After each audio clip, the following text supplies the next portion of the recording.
আমরা জিন সাইলেন্সিং পড়ছিলাম। তো জিন সাইলেন্সিংকে আমি যেটা বলেছিলাম যে দুটো পার্ট আছে, একটা হচ্ছে জিন নকডাউন কিংবা হচ্ছে জিন নকআউট। নকডাউন মানে আমি বলেছি যে ওটা একটা টেম্পোরারি প্রসেস, আর জিন নকআউট মানে পার্মানেন্ট প্রসেস। মানে জিনটাকে যদি আমি নকডাউন করি তার মানে টেম্পোরারিলি আমি ওই জিনটাকে সাইলেন্ট করছি, আর জিন নকআউট করা মানে আমি পার্মানেন্টলি সেই জিনটাকে নকআউট করে বার করে দিচ্ছি এবং সেটা একটা পার্মানেন্ট চেঞ্জ হয়ে যাচ্ছে, যেটা কোনো রকমভাবেই আর কিন্তু মানে ফেরত আসা যাবে না টু দ্য নর্মাল জিন বা to the normal expression of the protein, কিন্তু টেম্পোরারিতে সেটা আবার ফিরে আসা যাবে। তার মানে যেহেতু এটা জিন নকডাউন, যেটা টেম্পোরারি প্রসেস, ওখানে যেটা হয় সাইলেন্সিংটা 100% হয় না। এটাও আমি ক্লাসে বলে দিয়েছি যে 100% সাইলেন্সিং হয় না, কিছুটা লো লেভেল অফ এক্সপ্রেশন কিন্তু হতেই থাকে। কিন্তু জিন নকআউটের ক্ষেত্রে কিন্তু সাইলেন্সিংটা 100% হয়। জিন নকডাউনটা হয় পোস্ট ট্রান্সক্রিপশনালি, মানে এমআরএনএকে টার্গেট করা হয়, জিনটাকে ডিরেক্টলি টার্গেট করা হয় না, এমআরএনএটাকে টার্গেট করা হয়, টার্গেট করে এমআরএনএটাকে সাইলেন্ট করা হয়। যেহেতু এমআরএনএটাকে সাইলেন্ট করা হয় তাই জন্য এমআরএনএ আর প্রোটিন তৈরি করতে পারে না। তার মানে আমি এমআরএনএকে সাইলেন্স করবার জন্য যেই জিনিসটা দিচ্ছি ওটাকে যদি আমি উইথড্র করে নিই তাহলে কিন্তু আবার সেই জিন থেকে আবার এমআরএনএ তৈরি হবে, এবং জিন থেকে আবার এমআরএনএ তৈরি হলে আবার সেই প্রসেসটা কিন্তু স্টার্ট হয়ে যাবে। তার মানেই হচ্ছে এই প্রসেসটা হচ্ছে টেম্পোরারি। কনভার্সলি এই জিন নকআউটের ক্ষেত্রে দেখা যাচ্ছে আমরা ডিরেক্টলি জিনটাকে টার্গেট করছি, মানে ডিএনএটাকে টার্গেট করে ওর মধ্যে আমরা মিউটেশনস ইনকর্পোরেট করে দিচ্ছি যাতে তারা ফাংশনাল প্রোটিন না তৈরি করতে পারে। আর যেহেতু আমরা মিউটেশনস ইনকর্পোরেট করে দিচ্ছি মানে it's a point of no return, যেখানে আর কিন্তু ওরা ফেরত আসতে পারছে না বা ফেরত কোনোভাবেই ওদেরকে নর্মালে করে যাওয়া যায় না। মানে এরকম নয় যে উইথড্র করে নিলে আবার ওরা নর্মালি ফাংশনাল প্রোটিন তৈরি করবে, সেটা কিন্তু এই কেসে হবে না। এখানে কিন্তু পার্মানেন্টলি জিনটা সাইলেন্ট হয়ে যাবে। তাহলে পোস্ট ট্রান্সক্রিপশনাল জিন সাইলেন্সিংয়ের মধ্যে বা জিন নকডাউন করবার ক্ষেত্রে আমরা ম্যাক্সিমালি বা খুব ভীষণভাবে ইউজ করি এসআইআরএনএ আর এমআইআরএনএ। এসআইআরএনএ হচ্ছে কি বলে শর্ট ইন্টারফিয়ারিং আরএনএ, আর এমআইআরএনএ হচ্ছে মাইক্রো আরএনএ। এই দুটোই রিভার্স জেনেটিক্স বা আরএনএ ইন্টারফিয়ারেন্সে ভীষণভাবে এই দুটোকে ইউজ করা হয় বিভিন্ন ল্যাবে, এবং এই দুটোই আমরা ডিটেলসে পড়েছি আগের ক্লাসে। তো আজকে আমরা যেটা পড়বো সেটা হচ্ছে জিন নকআউট। নকডাউনটা অলরেডি আমরা পড়ে নিয়েছি যে কিভাবে এমআরএনএ সাইলেন্স হয়, আর এখন আমরা আজকে যেটা পড়বো সেটা হচ্ছে জিন নকআউট। জিন নকআউট যেটা আমি বললাম সেটা হচ্ছে একটা পার্মানেন্ট প্রসেস, এবং তার মধ্যে কি আছে, জিঙ্ক ফিঙ্গার নিউক্লিয়াস দিয়ে করা যায় জিন নকআউট। মানে এই তিনখানা ভীষণ ওয়াইডলি ইউজ প্রসেস, যার জন্য এই তিনখানার ইন্ট্রোডাকশন আমি দিয়ে দিচ্ছি। একটা হচ্ছে জিঙ্ক ফিঙ্গার নিউক্লিয়াস, ওটা দিয়ে পার্মানেন্টলি জিন নকআউট করা যায়। CRISPR-Cas9, আর একটা হচ্ছে ট্যালেন। এবার যেটা ব্যাপার সেটা হচ্ছে জিন নকআউটের ক্ষেত্রে যেটা মেন আমার আমার মেন যেটা টার্গেট সেটা হচ্ছে যে আমার জিনটা, এটা যদি আমি ধরে নিচ্ছি দিস ইজ মাই টার্গেট জিন, এই টার্গেট জিনটাকে আমাকে কোনোরকমভাবে এর মধ্যে একটা ফ্রেম শিফট মিউটেশন ঢোকাতে হবে। যেই মুহূর্তে আমি এখানে, এটা যদি আমার টার্গেট জিন হয়, এই টার্গেট জিনের মধ্যে যদি আমি একটাও যদি সাবস্টিটিউশন করি এবং ওই সাবস্টিটিউশনের জন্য যদি পুরো ফ্রেমটা চেঞ্জ হয়ে যায়, তার মানে কিন্তু আর কোডনটা যেহেতু চেঞ্জ হয়ে যাচ্ছে, কোডন রিড করার প্রসেসটা যেহেতু চেঞ্জ হয়ে যাচ্ছে, তাই জন্য কিন্তু এটা কিন্তু মানে এমআরএনএ যে আরএনএ পলিমেরেজ সেটা প্রপারলি পড়বে না, যার জন্য প্রপার এমআরএনএও তৈরি হবে না এবং প্রপার প্রোটিনও তৈরি হবে না। তাহলে আমি এখানে যদি একটা ফ্রেম শিফট মিউটেশন অ্যাড করে দিতে পারি এই টার্গেট জিনের মধ্যে, তাহলে সেই জিনটা আমার সাইলেন্ট হয়ে যাবে। তাই আমি জিন নকআউটের ক্ষেত্রে যা যা প্রসিডিওর ইউজ করছি, যেই তিনখানা প্রসিডিওর ইউজ করছি, এই তিনখানা প্রসিডিওরই কিন্তু বেসিক্যালি কী করছে যে এটার মধ্যে একটা ফ্রেম শিফট মিউটেশন ঢোকাবার চেষ্টা করছে। ফ্রেম শিফট মিউটেশন ঢুকিয়ে কী করছে, এখানে একটা ডাবল স্ট্র্যান্ডেড ব্রেক তৈরি করছে। দুটোর প্রসেসগুলো আলাদা, কিন্তু মানে অ্যাট দ্য এন্ড ঘটনাটা একই ঘটছে, যে এখানে একটা ফ্রেম শিফট মিউটেশন ঢুকিয়ে এবং এটাকে একটা ব্রেক করানো হচ্ছে। ব্রেক করবার জন্য তারপরে এখানে যেহেতু ডাবল স্ট্র্যান্ডেড ব্রেক হচ্ছে এটা, তাই জন্য এখানে রিপেয়ার মেকানিজমস চলে আসছে এবং একটা ফ্রেম শিফট মিউটেশন ইনকর্পোরেট হয়ে যাচ্ছে। এবার ব্যাপারটা হচ্ছে ফ্রেম শিফট মিউটেশনটা কী করে ইনকর্পোরেট করা হবে। এবার এটার দুখানা প্রসিডিওর হচ্ছে, একটা হচ্ছে নন হোমোলোগাস এন্ড জয়নিং, আর একটা হচ্ছে আমার হোমোলজি রিপেয়ার। আবার আমি এই জায়গাটা বলছি যদি এই জায়গাটা ক্লিয়ার না হয়ে থাকে, আমার মেন টার্গেট অফ জিন নকআউট হচ্ছে যে আমাকে একটা ফ্রেম শিফট মিউটেশন ঢোকাতে হবে। এটা যদি আমার ডাবল স্ট্র্যান্ডেড, এটা যদি আমার টার্গেট ডিএনএ হয়, এটার মধ্যে আমার একটা ফ্রেম শিফট মিউটেশন ঢোকাতে হবে। তাহলে ফ্রেম শিফট মিউটেশনটা আমরা কিভাবে ঢোকাই, এখানে আগে একটা ডাবল স্ট্র্যান্ড ব্রেক তৈরি করি। ডাবল স্ট্র্যান্ড ব্রেক তৈরি করার পরে এখানে আমরা মাঝখানে একটা ফ্রেম শিফট মিউটেশন ঢুকে যায়। কি করে ঢুকে যায়, সেই ঢুকে যাওয়ার প্রসিডিয়ারটা দুরকম হতে পারে। একটা হচ্ছে নন হোমোলগাস এন্ড জয়নিং, আর একটা হচ্ছে homology repair. Non homologous end joining আর হোমোলজি রিপেয়ারটা কী জিনিস সেটা আমি মানে একটু ডিটেলসে বলছি before I go into the procedure, মানে একদম প্রপার প্রসিডিয়ারে যাওয়ার আগে আমি ডিটেলসে এটা বলে দিচ্ছি।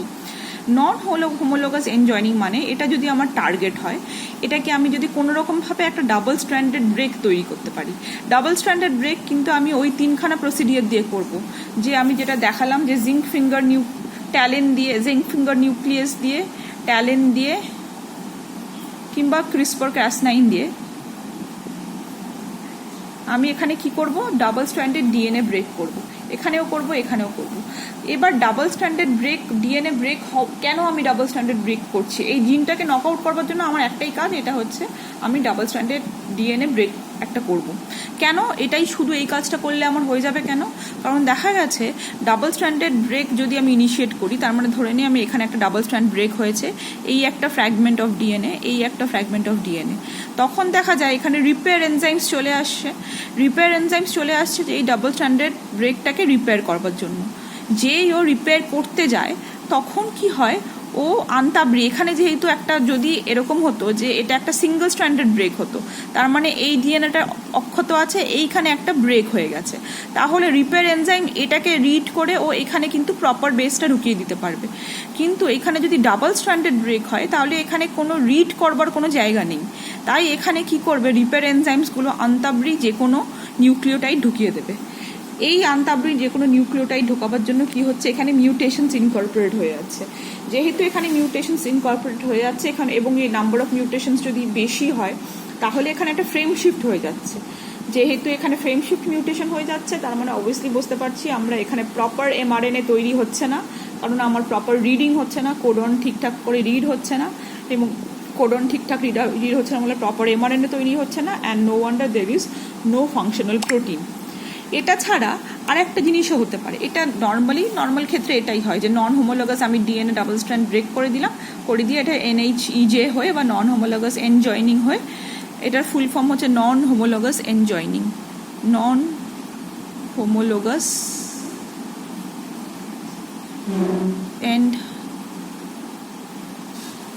হোমোলগাস এন্ড জয়নিং হয়ে এটা আমার এই পুরো ব্যাপারটা ঘটে গেল। না হলে আর একটা জিনিস করা যায়, সেটা হচ্ছে হোমোলজি রিপেয়ার। সেটা হচ্ছে আমি আবার এই তিনখানা টুলসের মাধ্যমে এখানে একটা ডাবল স্ট্র্যান্ড ব্রেক করলাম, তাহলে এটা ব্রেক হয়, এই একটা ডাবল স্ট্র্যান্ডেড ডিএনএ হলো, এই একটা ডাবল স্ট্র্যান্ডেড ডিএনএ হলো। এই ডাবল স্ট্র্যান্ডেড দেওয়া ডিএনএর পরে আমি কি করছি, আর একটা অন্য ডাবল স্ট্র্যান্ডেড ডিএনএকে ঢুকিয়ে দিচ্ছি, যার মধ্যে কিছুখানি এখানে সিমিলার সিকোয়েন্স আছে, এবং এটাকে যেই পায়, এই ব্রেক পোর্শনটা যেই এই ডাবল স্ট্র্যান্ডেড ডিএনএটা পায়, ওরা কি করে, ওরা এখানে একটা ক্রস ওভার করে দিয়ে, এখানে যেহেতু কয়েকটা ওভারল্যাপ সিকোয়েন্সও পেয়ে যায়, সেহেতু ওরা ক্রস ওভার করে নিয়ে কি হয়, যেরকমভাবে আমাদের মিউটেশনসের সময় রবার্টসনিয়ান ট্রান্সলোকেশনের সময় যেরকম জিনিস ঘটে, সেরকমই মোটামুটি এই জিনিসটা ঘটে, যে এইখানকার যে পোর্শন, মানে part of this DNA it enters this place and a part of this DNA it goes into this place, যার জন্য এই যে মিউটেশনওয়ালা ডিএনএ, আমি একটা মিউটেশনওয়ালা ডিএনএ, একটা আনতাবড়ি একটা ডিএনএ ঢুকিয়ে দিয়েছি এখানে, তাহলে এই মিউটেশনসগুলো তখন কি হচ্ছে, এর মধ্যে ইনকর্পোরেটেড হয়ে যাচ্ছে, যেহেতু আমার এখানে একটা ক্রস ওভার ইভেন্ট হয়ে গিয়ে এই জিনিসটাকে এর মধ্যে ইনকর্পোরেট করে এই মিউটেশনস ইনকর্পোরেটেড হয়ে গেল। যেই আমার ফ্রেম শিফট মিউটেশন ইনকর্পোরেটেড হয়ে গেল, তাহলে তখন আমার আবার কোডন ঠিকঠাক করে রিড হবে না, যার জন্য আবার প্রপার এমআরএনএ তৈরি হবে না, তাই অবভিয়াসলি নো ফাংশনাল প্রোটিন। তাহলে এইভাবে যখন আমরা এই তিনটে প্রসেসের মাধ্যমে আমরা এই তিনটে প্রসেস কিসের জন্য করা হয়েছে, সিমিলারলি আমাকে আগে ডিএনএটাকে টার্গেট করবে, এরা ডিএনএটাকে টার্গেট, যদি এটা আমার টার্গেট ডিএনএ হয় ওরা খুঁজে খুঁজে এই টার্গেট ডিএনএটাকে বার করবে, বার করে সিম্পলি ওখানে একটা ডাবল স্ট্র্যান্ডেড ব্রেক করবে। এটাই হচ্ছে ওদের এই তিনজনের কাজ। যেই ডাবল স্ট্র্যান্ডেড ব্রেক হবে তখন নয় নন হোমোলোগাস এনজয়নিংয়ে জিনিসটা রিপেয়ার হয়ে মিউটেশনস ইনকর্পোরেট করবে, কিংবা হোমোলজি রিপেয়ার হয়, এখানে হোমোলোগাস একটা যেহেতু ও ডিএনএ পাচ্ছে হোমোলজি রিপেয়ার হয় মিউটে, কিন্তু সেই হোমোলোগাস ডিএনএর মধ্যে কি আছে না মিউটেশনস ইনকর্পোরেট করা আছে, সেই হোমোলোগাস ডিএনএর মিউটেশনসগুলো নিজের মধ্যে ইনকর্পোরেট করে ফ্রেম শিফট মিউটেশন করে জিনটা নক আউট হয়ে যাবে। তাহলে আলটিমেট এই তিনখানা জিনিস আমি যাই করি না কেন আলটিমেটলি এই দুটো হয়ে জিনটা নক আউট হচ্ছে। তাহলে এবার আমি এই এক একটা প্রসিডিয়ারের ডিটেলসে যাচ্ছি। ফার্স্ট হচ্ছে আমার জিঙ্ক ফিঙ্গার ZFN বা zinc finger nucleus. Zinc finger নিউক্লিয়াসে দেখা গেছে এরকম 3টে থেকে 6টা জিঙ্ক ফিঙ্গার রিপিটস থাকে। জিঙ্ক ফিঙ্গার রিপিটস মানে কি, এগুলো হচ্ছে অ্যামাইনো অ্যাসিডস, এগুলো কিছু না অ্যামাইনো অ্যাসিডস। অ্যামাইনো অ্যাসিডসে জিঙ্ক ফিঙ্গার একটা যদি আমি পলিপেপটাইড নিই, polypeptide is made up of many amino acids, তার মধ্যে কিছু কিছু ডোমেন্স থাকে যেগুলো আমরা বলি zinc finger domains. Zinc fingers ডোমেনের বিশেষত্ব কি, এরা ডিএনএকে বাইন্ড করতে পারে। এরকমই অনেক রকম জিঙ্ক ফিঙ্গার রিপিট এলিমেন্টস নেওয়া হবে। এই ধর এখানে 3টে থেকে 6টা রিপিট এলিমেন্ট নেওয়া হয় এবং তার এগুলো আর কিছুই না, এগুলো জিঙ্ক ফিঙ্গার ডোমেন মানে এগুলো অ্যামাইনো অ্যাসিডস বেসিক্যালি। এবং এগুলো কি রেকগনাইজ করতে পারে, এগুলো ডিএনএ রেকগনাইজ করতে পারে এবং এগুলো বেসকে পেয়ার করতে পারে 9 থেকে 18খানা, মানে 9 to 18 বেস পেয়ারের সাথে ও কিন্তু পেয়ার করতে পারে, গিয়ে লেগে যেতে পারে। তার মানে এটা একটা অ্যামাইনো অ্যাসিড সিকোয়েন্স, যেটাকে যারা আমরা করতে পারবো না, যারা জেনেটিক ইঞ্জিনিয়ারিং করে, যাদের কাজ জেনেটিক ইঞ্জিনিয়ারিং, তারা এমনভাবে ঘেটে এটাকে এই ডোমেনগুলোকে এমন করে জেনেটিক্যালি ইঞ্জিনিয়ার করে যে এরা ঠিক আমার টার্গেট ডিএনএর সাথেই বাইন্ড করবে। এটা ধরো আমার টার্গেট ডিএনএ, জেনেটিক ইঞ্জিনিয়ারের কাজ হচ্ছে এই জিঙ্ক ফিঙ্গার রিপিটসে এমন এমন অ্যামাইনো অ্যাসিডস দেওয়া যাতে ওরা কি করে, ওরা গিয়ে এই টার্গেট ডিএনএর সাথে বাইন্ড করে। আর এখানে আছে FOC1 তার সাথে, তার মানে এখানে কি হচ্ছে, ZFN এ কি আমরা দিচ্ছি, আমরা সেলের মধ্যে কি ইনসার্ট করব, একটা জিঙ্ক ফিঙ্গার রিপিট ডোমেন থাকবে ZFN এর মধ্যে, একটা দুটো তিনটে থেকে 6টা রিপিট ডোমেন থাকতে পারে। এখানে আমি 3টে রিপিট ডোমেন দেখিয়েছি, সেগুলো হচ্ছে জিঙ্ক ফিঙ্গার রিপিটস, আর তার সাথে অ্যাটাচড একটা নিউক্লিয়াস, এরকম একটা জিনিস থাকবে। সেটা কি করব, আমরা যেই ধর এটা আমি কিছু কালচার সেল কালচারে কিছু সেলকে কালচার করছি, আমরা কি করব, যে কোনো বাই ট্রান্সফেকশন হোক বা যে কোনো প্রসিডিয়ারে হোক, আমি এটাকে এই জিনিসটাকে এর ভেতর ঢুকিয়ে দিচ্ছি, এই সেলগুলোর ভেতর ঢুকিয়ে দিচ্ছি। এবার সেলগুলোর ভেতর ঢুকিয়ে দেওয়ার পরে কি হচ্ছে, যে এই জিঙ্ক ফিঙ্গার রিপিটসগুলো খুঁজে খুঁজে ও ধর এটা ধরে নিচ্ছি আমার টার্গেট ডিএনএ, ঠিক আছে, এই যে ডিএনএ যেটা আমি এখানে এঁকেছি এটা ধরে নিচ্ছি আমার টার্গেট ডিএনএ, এই যে এটা রেল লাইনের মতো এই ব্যাপারটা টার্গেট ডিএনএ। তাহলে ওর কাজ কি হচ্ছে, ওর কাজ হচ্ছে খুঁজে খুঁজে এই টার্গেট ডিএনএটাকে বার করা। এবার দেখ ও নিজের টার্গেট ডিএনএ পেয়ে গেছে, এই টার্গেট ডিএনএর সাথে এই জিঙ্ক ফিঙ্গারের এই 1, 2, 3 ডোমেন বাইন্ড করে গেছে। আর এই হচ্ছে FOC1 নিউক্লিয়াস।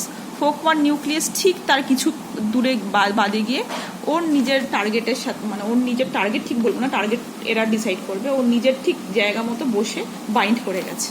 এবার এটা যে শুধু একদিক দিয়ে হবে সেটা নয়, এটা দুদিক দিয়ে হবে, মানে এইখানে জিঙ্ক ফিঙ্গার রিপিট 3খানা বাইন্ড করেছে, আবার তলায়ও কিন্তু এখানে 3খানা জিঙ্ক ফিঙ্গার রিপিট বাইন্ড করেছে, আর এর সাথে FOC1 অ্যাটাচড এখানে চলে এসছে, এটার সাথেও FOC1 অ্যাটাচড এখানে চলে এসছে।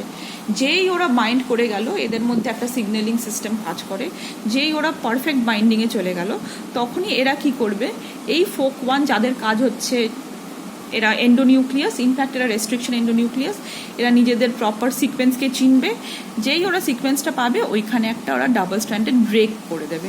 এই আমার ডাবল স্ট্র্যান্ডেড ব্রেক হয়ে গেল। তার মানে এখন যেই মুহূর্তে ডাবল স্ট্র্যান্ডেড ব্রেক হলো, তার মানে এখানে আইদার 2 রকম জিনিস হবে, ডাবল স্ট্র্যান্ডেড নয় ও নন হোমোলোগাস এন্ড জয়েনিংয়ে চলে যাবে, কিংবা ওর হোমোলজি ডিরেক্টেড রিপেয়ার হবে। যদি এরা নন হোমোলোগাস এন্ড জয়েনিংয়ে যায়, তার মানে এখানে যেই মুহূর্তে ডাবল স্ট্র্যান্ডেড ব্রেক হবে সেলের মধ্যে, সেলেরই সব রিপেয়ার এনজাইমস চলে আসবে। রিপেয়ার এনজাইমস চলে আসার পরে সেই জায়গাটাকে রিপেয়ার করার চেষ্টা করবে, এবং এই জায়গাটাকে রিপেয়ার করবার জন্য আনতাবরিক যে কোনো বেস ঢুকিয়ে দেবে। ঢুকিয়ে দিলে তার মানে এখানে একটা ফ্রেম শিফট মিউটেশন চলে আসবে, যার জন্য এমআরএনএও তৈরি হবে না, আর অবভিয়াসলি নো ফাংশনাল প্রোটিন। কিংবা যদি এখানে হোমোলজি ডিরেক্টেড রিপেয়ার হয়, তাহলে এইখানে একটা আমি যেরকমভাবে দেখিয়েছিলাম একটা ডিএনএ থাকবে, হোমোলোগাস ডিএনএ, যার সাথে ও ক্রস ওভার করবে। এই হোমোলোগাস ডিএনএতে অলরেডি মিউটেশন ইনকর্পোরেট করা আছে, তাহলে ওই মিউটেশনগুলো ওর ভেতর ঢুকে যাবে, ঢুকে গিয়ে আলটিমেটলি ওর মধ্যে মিউটেশন চলে আসবে। আবার যেটা হয়, জিনটা নক আউট হয়ে গেল এবং প্রোটিন তৈরি হবে না। তাহলে this is my first process, যেটাকে আমরা জিঙ্ক ফিঙ্গার নিউক্লিয়াস বলা হয়। কিন্তু এখানে দেখা গেছে এই প্রসেসটা খুব বেশি পপুলার হয়নি বা খুব বেশি মানে ইফেক্টিভ হয়নি।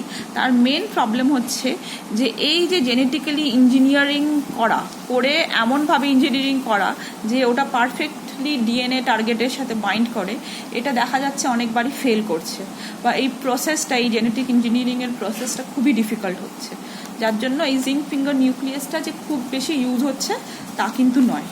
তাই ওর মতোই সেকেন্ড আর একটা প্রসেস ইউজ হচ্ছে, যেটাকে আমরা বলছি ট্যালেন।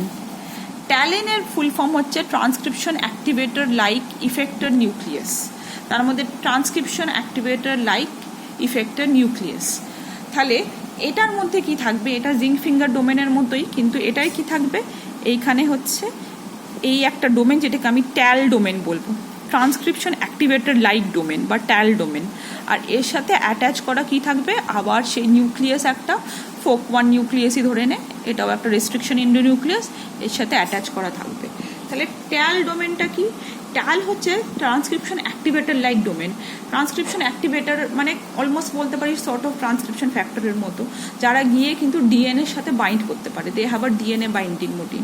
এটা প্রথমে দেখা গেছিল টাল অ্যাক্টিভেটিং লাইক প্রোটিন, এগুলো প্রথম পাওয়া গেছিল কাদের মধ্যে না, ব্যাকটেরিয়া জ্যান্থোমোনাস কিন্তু এটাকে সিক্রিট করতে পারে। তাহলে এটাকে সিক্রিট করে ওরা কি করে, ওরা ডাবল স্ট্র্যান্ডেড, ওরা যেই সেলটাকে ইনফেক্ট করে, ব্যাকটেরিয়া তো কোনো একটা হোস্ট সেলকে ইনফেক্ট করতে পারে, দেখা গেছে ধর জ্যান্থোমোনাস কোনো হোস্ট প্লান্ট সেলকে যদি ইনফেক্ট করে, তাহলে এই প্রোটিনটাকে করে কি বলে সিক্রিট করে ও কিন্তু ডাবল স্ট্র্যান্ডেড ব্রেক তৈরি করতে পারে ইন দ্য হোস্ট ডিএনএ। তাহলে ওরা কিন্তু তাহলে ওখান থেকেই কিন্তু এই টাল ডোমেনটা পাওয়া গেছে। টাল ডোমেনটা আর কিছুই না, ওরা 33 অ্যামাইনো অ্যাসিড রিপিট একটা ডোমেন থাকে, এখানে 33 থেকে 34 খানা অ্যামাইনো অ্যাসিড থাকে, এবং সেগুলো রিপিট অবস্থায় থাকে, পরপর রিপিট অবস্থায় থাকছে। খালি এখানে 12 নম্বর আর 13 নম্বর অ্যামাইনো অ্যাসিডটা হচ্ছে ডাইভার্জেন্ট, মানে এটা হচ্ছে একটু আলাদা। এবং 12 নম্বর আর 13 নম্বর অ্যামাইনো অ্যাসিডটাকে ধরেই যদি আমি ইঞ্জিনিয়ার করা যায়, ইঞ্জিনিয়ারিংটা 12 আর 13 নম্বর অ্যামাইনো অ্যাসিডটাকে ধরেই ম্যাক্সিমাম করা হয়, এমনভাবে করা হয় যে এখানে ওরা ডিএনএর সাথে তখন বাইন্ড করতে পারে। আমার ইঞ্জিনিয়ার করে এই 12 আর 13 নম্বর অ্যামাইনো অ্যাসিডকে ইঞ্জিনিয়ার করে ওরা ডিসাইড করে নেয় যে কোন টার্গেট ডিএনএটাকে ওরা বাইন্ড করবে, ঠিক আছে। এবং দেখা গেছে এই টালটা is more effective than the zinc finger domain, ঠিক আছে। TAL domain can be engineer to bind any target DNA এবং more effectively than even zinc finger domain. তাহলে সেই ইঞ্জিনিয়ারিংটা কোথায় হবে না, এই 12 নম্বর কি আর 13 নম্বর অ্যামাইনো অ্যাসিড যেটা ডাইভার্জেন্ট অ্যামাইনো অ্যাসিড, সেই জায়গাটাই ওরা ইঞ্জিনিয়ার করবে, এমন করে ইঞ্জিনিয়ার করবে যেটা আরও বেশি এফেক্টিভ, যেটা অনেকটা ট্রান্সক্রিপশন ফ্যাক্টরের মতো আরও বেশি এফেক্টিভলি আমার টার্গেট ডিএনএকে চিনতে পেরে তার সাথে বাইন্ড করবে। তার মানে এখানে সেম জিনিস হবে, এই আমার ধর টার্গেট ডিএনএ, আমার এখানে এটা আমার টার্গেট ডিএনএকে কে রেকগনাইজ করবে, টাল, সে খুঁজে টাল ডোমেনটা এই টার্গেট ডিএনএকে রেকগনাইজ করেছে, যে রেকগনাইজ করেছে আমার FOC1 নিউক্লিয়াস চলে এসছে। FOC1 নিউক্লিয়াস এখানে একটা ডাবল স্ট্র্যান্ডেড ডিএনএ ব্রেক করবে, যেই এখানে একটা ডাবল স্ট্র্যান্ডেড ডিএনএ ব্রেক হয়েছে, তার মানে নন হোমোলোগাস এন্ড জয়েনিং যাবে, কিংবা হোমোলজি ডিরেক্টেড রিপেয়ারে যাবে। ইন বোথ কেসেসে কি হবে যে এইখানে একটা ফ্রেম শিফট মিউটেশনস ভেতরে ইনকর্পোরেটেড হবে। ফ্রেম শিফট মিউটেশন হওয়ার জন্য এখানে যে পুরো কোডিং রিজিয়নটাই চেঞ্জ হয়ে যাবে, কোডটাই ঠিক মতো রিড হবে না, এমআরএনএও তৈরি হবে না, প্রোটিনও তৈরি হবে না, তাই আমার জিন নকআউট হয়ে গেল। এরপরে থার্ড যেটা মেকানিজম সেটা হচ্ছে আমার ক্রিসপার ক্যাস9, এবং এটা দেখা গেছে ট্যালেন কিংবা জিঙ্ক ফিঙ্গারের থেকেও বেটার মেথড। সেই ক্রিসপার ক্যাস9 মেথডটা কি? এতক্ষণ আমরা কি করছিলাম, ট্যাল বল আর জিঙ্ক ফিঙ্গার ডোমেন বল এগুলো সব ছিল অ্যামাইনো অ্যাসিড যেটা ডিএনএ বাইন্ডিং ডোমেন আছে, বা যেটা ডিএনএকে রিকগনাইজ করে বাইন্ড করতে পারে। তাহলে এর থেকে অনেক বেশি ইজি হবে যদি আমি সেই জায়গায় আরএনএকে ইউজ করি। তাহলে এখানে কি হচ্ছে, আরএনএ ডিএনএ ডুপ্লেক্স তৈরি হলেও সেখানেও কিন্তু ক্লিভেজ করা যায়। তাহলে সেক্ষেত্রে কি হচ্ছে, এখানে ক্রিসপার ক্যাস9 আর কিছুই না, এটা হচ্ছে একটা রাইবোনিউক্লিওপ্রোটিন। মানে কি, এখানে দুটো জিনিস থাকে, একটা হচ্ছে একটা সিঙ্গেল স্ট্র্যান্ডেড আরএনএ বা গাইড আরএনএ, সিঙ্গেল গাইড আরএনএও বলা হয়, সিঙ্গেল গাইড আরএনএ, এবং তার সাথে লেগে থাকছে আমার ক্যাস9 বলে একটা নিউক্লিয়াস, এটাও একটা এন্ডোনিউক্লিয়াস। তাহলে গাইড আরএনএটা অনেকটা এরকম দেখতে হয়, এবং তার 5' আর 3' এন্ড আছে। 5' 3' এন্ডের মধ্যে এই পোর্শনটা, this is my 20 base pair portion, এটা কিন্তু কমপ্লিমেন্টারি টু মাই টার্গেট। মানে এটাকে আমি ইঞ্জিনিয়ার করব যে আমার টার্গেটে যদি যা সিকোয়েন্স হবে, যদি ATGC এরকম সিকোয়েন্স থাকবে, তাহলে এটার কমপ্লিমেন্টারি সিকোয়েন্সটা আমি ইঞ্জিনিয়ারিং করে এখানে ইনকর্পোরেট করবো। তার মানে এটার কমপ্লিমেন্টারি সিকোয়েন্স হচ্ছে TACG। তাহলে TACGকে ইঞ্জিনিয়ারিং করে আমি এইখানে ইনকর্পোরেট করব, 5' এন্ডে ইনকর্পোরেট করে তারপরে ওটাকে আমি ক্যাস9-এর সাথে সেলের মধ্যে ঢুকিয়ে দেওয়ার পরে কি, এটা যেহেতু কমপ্লিমেন্টারি, আমরা জানি ডিএনএর সাথে কমপ্লিমেন্টারি, খুঁজে ঠিক এই টার্গেট ডিএনএটাকে বার করবে।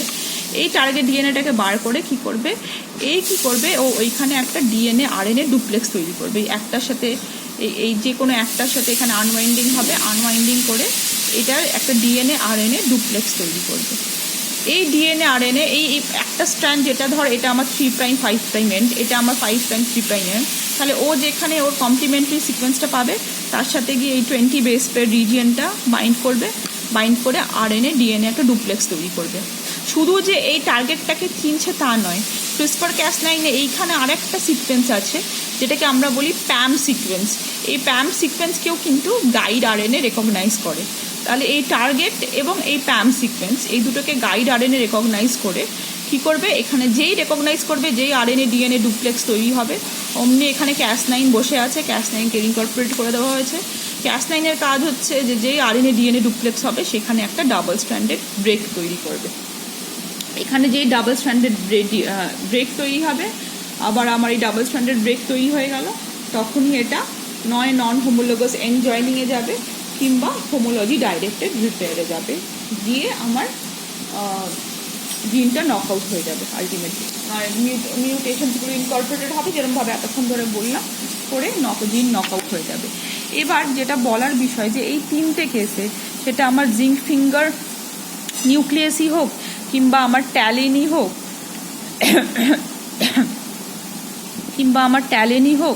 কিংবা আমার ক্রিসপার ক্যাস9ই হোক।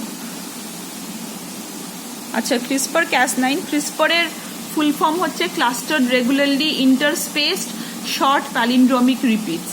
ঠিক আছে, এটার অ্যাক্রোনিমটা বলে দিলাম, ক্লাস্টার্ড রেগুলারলি ইন্টারস্পেসড শর্ট প্যালিন্ড্রোমিক রিপিটস। তাহলে এই তিনখানা যে প্রসেসেই হোক না কেন, তার মানে এখানে একটা জিনিস ভাববার বিষয়, সেটা হচ্ছে এই যে আমি এই সেলের মধ্যে যে আমি এই জিনিসগুলো নয় ZFN ঢোকাচ্ছি, নয় ট্যালেন, নয় ক্রিসপার ঢুকিয়ে এই সেলগুলোকে মধ্যে আমি নকআউট করবার চেষ্টা করছি। কিন্তু আমরা জানি, আমরা এতদিন পড়ে এসেছি, নিশ্চয়ই 100% সব সেলে নকআউটটা হয় না। তার মানে কিছু সেলে নকআউটটা হচ্ছে, কিছু সেলে হচ্ছে না। ইনফ্যাক্ট দেখা যাবে মেজরিটি সেলে হয়নি, কিংবা কিছু সেলে হয়েছে। তার মানে আমাকে এখানে কিন্তু কোনো রকমভাবে স্ক্রিন করতে হবে, একটা কোনো স্ক্রিনিং প্রসিডিওর রাখতে হবে, যেখানে এমন করে স্ক্রিন করতে হবে, সেটা আমার অ্যাম্পিসিলিনের জন্য অ্যাম্পিসিলিন দিয়েই হোক, কিংবা আমার নিওমাইসিন দিয়ে হোক, বা যে কোনো অ্যান্টিবায়োটিক দিয়েই হোক, যে একমাত্র সেই সেলগুলোই বাঁচবে যার মধ্যে এই নকআউটটা হয়েছে।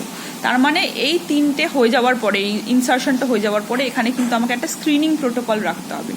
স্ক্রিন করার পরে শুধুমাত্র আমি সেই সেলগুলোকেই স্ক্রিন করব, যেটা আমি স্ক্রিনিং এর একটা ডিটেল প্রসিডিওর আছে, আমি সেটা এখন সেই ডিটেলসে যাচ্ছি না, সেটার জন্য আলাদা করে বলে দেবো যদি দরকার পড়ে, কিন্তু এটুকু মনে রাখ সেটাকে স্ক্রিন করে আমাকে শুধুমাত্র ওই সেলগুলোকে বার করতে হবে যেটা আমার নক আউট হয়েছে। করে ওই সেলগুলোকে যখন আমি কালচার করব তখন দেখব যে এর মধ্যে আমার যে টার্গেট জিনটা সেই জিনটা কিন্তু কমপ্লিটলি নক আউট হয়ে গেছে, সেই জিনটা আমার আর তৈরি হচ্ছে না, এবং এখানে আমি যা ইচ্ছা এক্সপেরিমেন্ট করতে পারি। যেখানে আমার ওই জিনটাকে বাদ দিয়ে এক্সপেরিমেন্ট করার কথা সেখানে আমি যা ইচ্ছা এক্সপেরিমেন্ট করতে পারি। তাহলে এটাই হচ্ছে আমার বেসিক মেকানিজম অফ জিন নক আউট।